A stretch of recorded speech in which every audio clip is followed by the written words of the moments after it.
మనందరికీ కూడా తెలుసు, సుగాలి ప్రీతి అనేటువంటి ఒక బాలికకి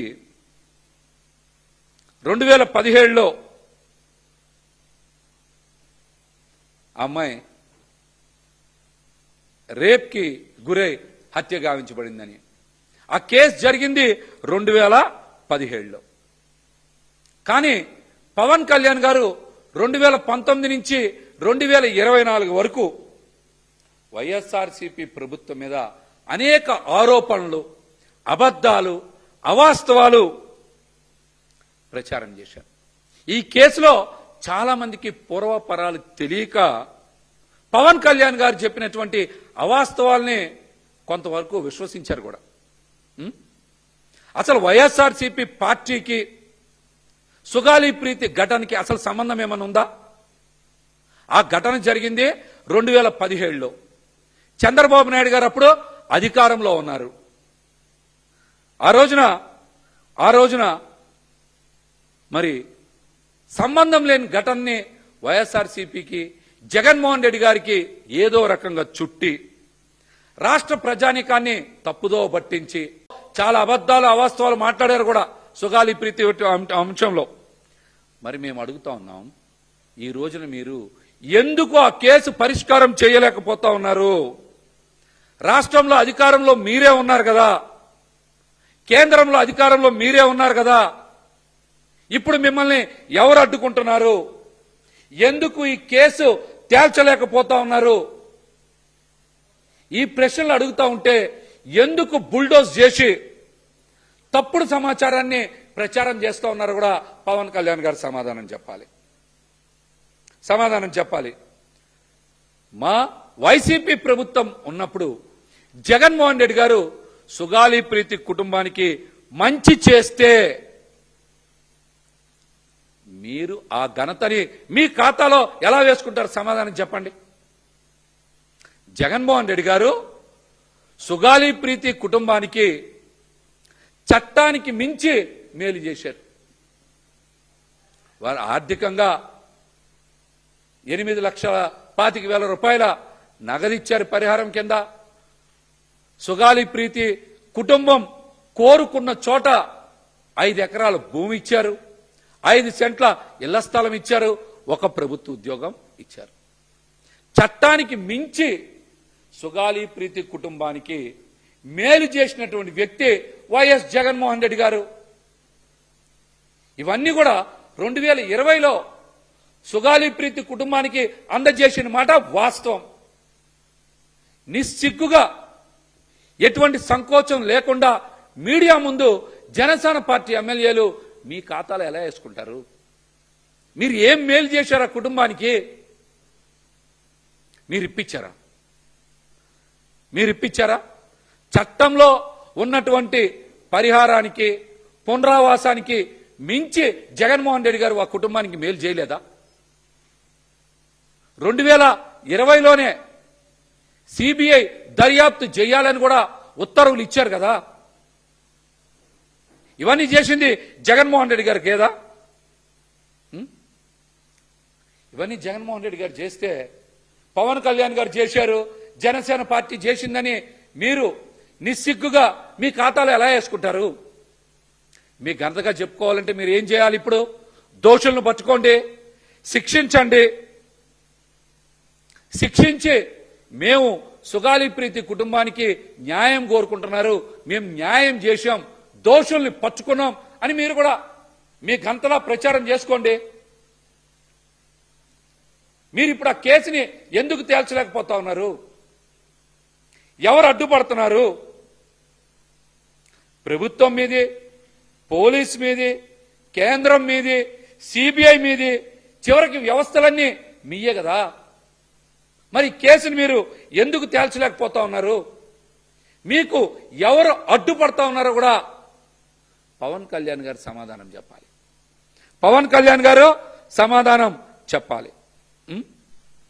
ఈ కేసు టీడీపీ హయాంలో జరిగింది కాబట్టి చంద్రబాబు నాయుడు గారికి ఇబ్బందులు వస్తాయనా మీరు ఈ కేసుని పక్కదారి పట్టించే ప్రయత్నాలు చేస్తూ ఉన్నారు పవన్ కళ్యాణ్ గారు? మళ్ళీ కొత్త ఆరోపణలు చేసి ప్రజల్ని పక్కదారి పట్టించేలాగా డిఎన్ఏలు మార్చేశారని చెప్పి వైసీపీ ప్రభుత్వం మీద బురద జల్లేలా వక్రీకరించి మాట్లాడుతూ ఉన్నారు. డిఎన్ఏలు మార్చడం అంటే ఏదో సినిమాల్లో బొమ్మలు మార్చేసినట్టో లేకపోతే యాక్టర్స్ని మార్చేసినట్టో లేదా తెర మీద మొన్న ఏదో సినిమాలో అదేదో పంచ కథలో ఏదో ఉంది కదా అట్లాంటివి చేసినట్టుగా ఏది పడితే అది చేయడం అనుకున్నారా? ఏది పడితే అది చేయడం అనుకున్నారా? డిఎన్ఏలు మార్చేటువంటి పరిస్థితి 2017 నుంచి 19లో చంద్రబాబు గారి ప్రభుత్వ హయాంలోనే జరిగి ఉంటుంది. అది మీరు ఎందుకు ప్రశ్నించట్లా? ఆ విషయాన్ని చెప్పండి, ఎందుకు ప్రశ్నించట్లా? డిఎన్ఏ మార్పు కనుక జరిగితే అది చంద్రబాబు నాయుడు గారి ప్రభుత్వంలోనే జరిగి ఉంటుంది. దాని మీద పవన్ కళ్యాణ్ గారు ఎందుకు స్పందించట్లా? పవన్ కళ్యాణ్ గారు ఇప్పుడు ఎవరు చొక్కా పట్టుకుంటారు? ఒక అమ్మాయిని హత్య చేసి ఇంత దారుణంగా జరిగితే పవన్ కళ్యాణ్ గారు ఇప్పుడు ఎవరిని ప్రశ్నిస్తారు? వాస్తవాలన్నీ కూడా 2017 నుంచి 19 మధ్యలో జరిగితే అవన్నీ వక్రీకరించి వైసీపీ ప్రభుత్వం మీద జగన్మోహన్ రెడ్డి గారి మీద బురద జల్లేటువంటి ప్రయత్నం చేస్తున్నారు. ఈ రాష్ట్ర రాజకీయాల్లో ఇంతకన్నా దుర్మార్గం, ఇంతకన్నా వంచన ఇంకెక్కడైనా ఉంటుందా? ఇంకెక్కడైనా ఉంటుందా చెప్పండి. చంద్రబాబు గారి ప్రభుత్వంలోనే కదా ఆధారాలు సేకరించకుండా రుజువులు చెరిపేసి సేకరించడానికి వెళ్ళిన వారిని ఉద్దేశపూర్వకంగానే పోలీసులు పక్కదారి పట్టించారని సుగాలి ప్రీతి తల్లిగారైనటువంటి సుగాలి పార్వతి గారు చెప్పారు. మరి ఇప్పుడు పవన్ కళ్యాణ్ గారు ఎవరిని బెత్తం దెబ్బలు కొడతారు? ఇవన్నీ చంద్రబాబు గారి ప్రభుత్వంలో జరిగితే పవన్ కళ్యాణ్ గారు ఎవరిని ప్రశ్నిస్తారు? ఇంత పచ్చి అబద్ధాలు చెప్తున్నందుకు ప్రజలు బెత్తం తీసుకొని ఇప్పుడు ఎవరిని కొట్టాలి? మరి పవన్ కళ్యాణ్ గారు నిన్న కూడా మాట్లాడతా రాష్ట్రంలో సోషల్ మీడియాని నియంత్రించేటువంటి చట్టం తేవాలని మాట్లాడుతున్నారు. ఆ సోషల్ మీడియా ఉండబట్టే కదా మీరు, ఆ డిజిటల్ మీడియా ఉండబట్టే కదా మీరు విస్తృతంగా ప్రచారం చేసుకున్నారు. సుగాలి ప్రీతి లాంటి అంశాన్ని కూడా అబద్ధాలు ప్రచారం చేసుకుంది ఆ సోషల్ మీడియా ద్వారానే కదా.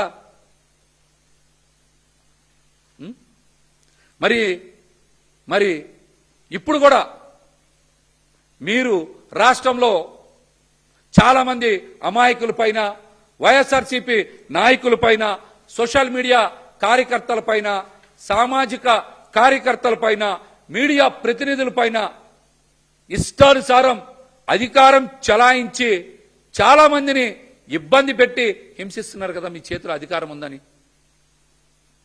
ఇప్పుడు అధికారాన్ని ఉపయోగించండి. సుగాలి ప్రీతి కేసుకి విచారించి న్యాయం చేయండి.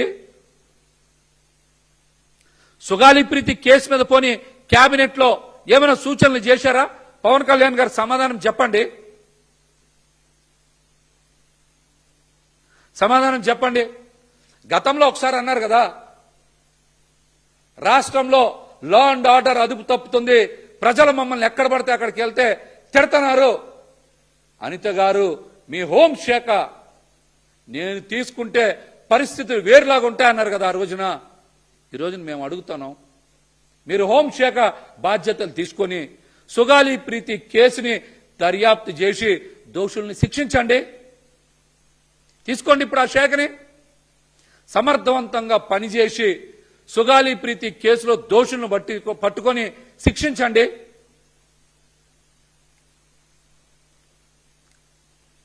శిక్షించండి. ఇవి మాట్లాడరు. ఇవి మాట్లాడకుండా ఎంతసేపు అబద్ధాలు అవాస్తవాలు ప్రచారం చేయడం, అబద్ధాలు అవాస్తవాలు ప్రచారం చేయడం. ఇంకొక అంశం కూడా మీ సినిమా రిలీజ్ ని అడ్డుకుంటా ఉన్నారని మరి థియేటర్ యాజమాన్యం మీద పెద్ద ఎత్తున రాష్ట్రంలో అధికారులు ఉపయోగించుకొని వాళ్ళ మీద దాడులు చేశారు. భయభ్రాంతులకి గురి చేసేలాగా ఆ రోజున రైడ్లు కూడా చేశారు. ఈ రోజున అదే అధికారాన్ని ఉపయోగించి మీ సినిమాలకి అడ్డు రాకుండా, మీ సినిమా రిలీజ్కి ఎక్కడ ఇబ్బంది లేకుండా, ఈ రాష్ట్ర ప్రభుత్వంలో మీరు భాగస్వామ్యంలో ఉన్నారు కాబట్టి అధికారాన్ని వాడుకున్నారు కదా, అదే విధంగా ఇక్కడ కూడా సుగాలి ప్రీతికి అధికారాన్ని వినియోగించి న్యాయం చేయండి.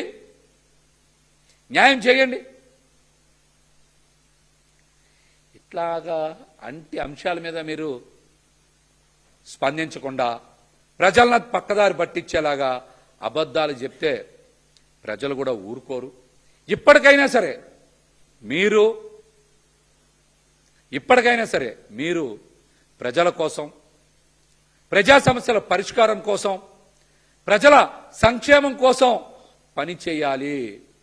చెయ్యకపోతే మీరు చేస్తున్నటువంటి అబద్ధపు బూటకపు ప్రచారాన్ని ప్రజలు గుర్తుపెట్టుకుంటారు,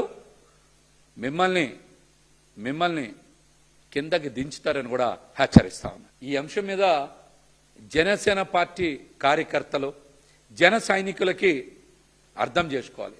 రాబోయే 15 ఏళ్ల పాటు జనసేన పార్టీ, పవన్ కళ్యాణ్ గారు, చంద్రబాబు గారు పల్లకిని మోద్దాం.